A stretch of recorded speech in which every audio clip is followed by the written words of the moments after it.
কেমন আছেন কমেন্ট করে জানাবেন। তো বন্ধুরা, যেটা আপডেট নিয়ে চলে এসেছি, যে আপনাদের যে অ্যানেক্সার 1 ও 2 এর নাম এসছে, তো কী কী ডকুমেন্টস লাগবে, ঠিক আছে, সেই সম্পর্কে আমি কিন্তু এই ভিডিওটা করছি। অনেকজন কমেন্ট করছেন যে কী কী দাদা কী কী ডকুমেন্টস লাগবে ফিল আপ করতে। তো অবশ্যই বন্ধুরা, আমরা দেখব যে আজকে যে কী কী অ্যানেক্সার 3 ফিল আপ করতে যুবশ্রীদের নিউ লিস্ট যেটা বেরিয়েছে, তাতে কি কি লাগবে সেই ডকুমেন্টসগুলো আমি কিন্তু জানবো একে একে, ঠিক আছে।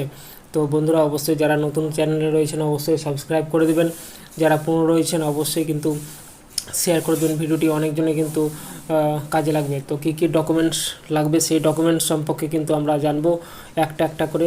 তো বন্ধুরা, অবশ্যই চলুন আমরা পুরো ভিডিওটা দেখি। হ্যাঁ, তো যারা নতুন রয়েছে চ্যানেলটিকে সাবস্ক্রাইব করে দেবেন। হ্যাঁ,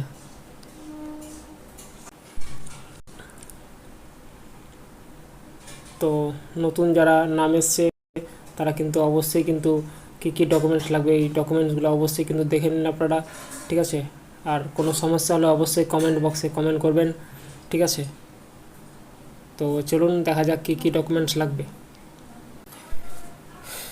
তো বন্ধুরা, এই যে এমপ্লয়মেন্ট এক্সচেঞ্জ অফিসে একজন বা আমি গিয়েছিলাম, ঠিক আছে। তো গিয়ে কি এখানে উপরে দেখতে পাচ্ছেন নোটিশটা দেওয়া রয়েছে, ডেট 11/6/2024, জমা করার সময় কি কি দিতে হবে, ঠিক আছে। এগুলো কিন্তু অবশ্যই লাগবে, আপনারা দেখে রাখুন। হ্যাঁ, এবং ভিডিওটিকে পুরোটা শেয়ার করে দেবেন। হ্যাঁ, তো আমি একটা একটা করে ডকুমেন্টস কি লাগবে সেটা দেখাচ্ছি, ঠিক আছে। তো আরেকবার বলে রাখি বন্ধুরা, আমি কোনো ফেক নিউজ দিই না, ঠিক আছে, একদম লিগ্যাল নিউজ দিই, ঠিক আছে। তো চলুন আমরা দেখে নিই যে এই যে কী কী লাগবে। প্রথমে আপনারা দেখতে পাচ্ছেন এখানে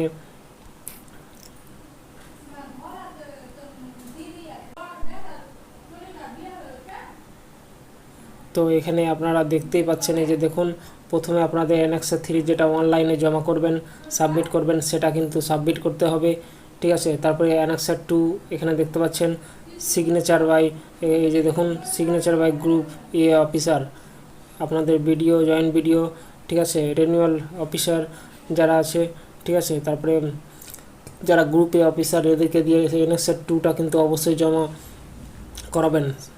এই অ্যানেক্সার 2 জমা করার সময় কিন্তু বিডিও অফিস যখন যাবেন বা আপনারা অবশ্যই পঞ্চায়েত থেকে আনএমপ্লয়মেন্ট এই কথাটা লিখে নিয়ে যাবেন, নাহলে কিন্তু আপনার জমা নেবে না, ঠিক আছে, তো সইও দেবে না।